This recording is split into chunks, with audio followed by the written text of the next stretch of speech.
The Right Honourable Winston Peters. That from the person who agreed secretly to close down one of the three big industries in this country, namely Marsden Point. Never told the workers, never told the unions, never told anybody up north. No, covertly did that, and she laughs. This critical componentry, she laughs about it. Then she accuses me of going secretly to the Prime Minister. No, all 20 Cabinet Ministers were required to write to the Prime Minister with their ideas. That's what I did. So don't believe the media crap and hype that somehow we did something special. And isn't it appalling? The Deputy Prime Minister has been caught talking to the Prime Minister. Only Labor could think there's something wrong with that. And let me tell you this. What we saw today was a speech from Takuta Ferris. Now, Takuta means doctor. Now, there are some doctors that make you well, and there are some that make you sick. In this case, he's not even a doctor. And then he got up and he gave the speech from the laptop. This is a man who poses as being Maori. The very idea of oratory and getting up and be able to speak off the cuff never occurs to him, as he says he's got a better Maori quantum than the rest of us. This is arrogance of the worst sort. And he did it today. Can't make a speech without a laptop. Forget about Mount Albert. I can see why 19,000 majority was almost lost there last time. Every time she opens her mouth, yeah, look, she opens her mouth and let the wind blow her tongue around, and she's doing it again now. If I was that useless, I would keep my mouth shut.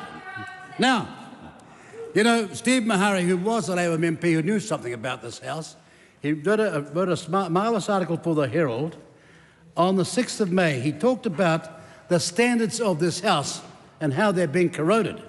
He said in the article, politics has been likened to war without guns, why rules and politics still matter. I suggest his colleagues, not so much Labor, but that the Green Party and Party Māori read this article, for goodness sake. Because what was got here is people walking in, T-shirts, sneakers, bare feet. Lack of respect of the House, lack of respect for the country, and utter contempt. Walking here with T-shirts on, all sorts of hats, so to speak. And then think, if we don't like it, then it's too bad. That's what in the space of just 3 years, the standards of this House have massively decayed. The Maori Party and Greens don't know standing orders.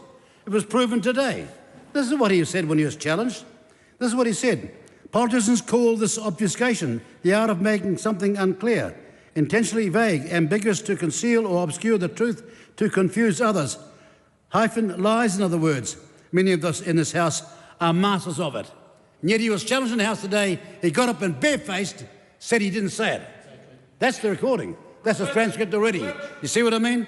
Here he comes in this House, arrogant to the extreme, slinging insults and gutter school type of behaviour. And by the way, the Greens had a question today under Chloe Swarbrick. She decides she's going to be speaking in the reo, so to speak, right? Go and have a look at her question. She can't even spell it properly. It had to be corrected by the Speaker's office. But no, this is posing, as they do all the time. And when are these people in the gallery going to actually do something about reporting accurately what's going on in this Parliament? There it is. It's all there. I've got the transcript. I've got it here. I thought I'd better come down and show Parliament. Just in case you want. See what I mean? Can't even spell the darn thing right. Never even had the decency, of course, to go and ask her Maori members in her caucus maybe where she got it right. You see what's going on here? It's posing all the time. Populism. The standards of this House have fallen in just 3 short years. And we're in a slippery slope, of endangering and losing further what used to be in this Parliament. Look, Mihari was right when he said that. He said standards mean that people are usually going to conform to them and behave themselves better. But I've never seen this Parliament in such a state of decay. And no, I wasn't here at the beginning of it, but I've been here for a bit of the time. But I've never seen it in such a bad state, because people are walking around here with absolute contempt for the prior standards that this Parliament once had, and the standards that about 85% of the Parliament is maintaining, and the rest have got no regard for that at all. If we had our way, we'd be saying, you either dress up, put a tie on, or you don't get in this House. And if you want to wear a hat, you take it off when you get in this House. You don't spend all your time talking about the colonials and how bad the colonists were whilst you're sitting there with all the sort of colonist gear on, so to speak. And it happens day in, day out. And let me tell the Party Maori that out there in the real world where Maori work sometimes 2 and 3 jobs, they won't be voting for you at the next election.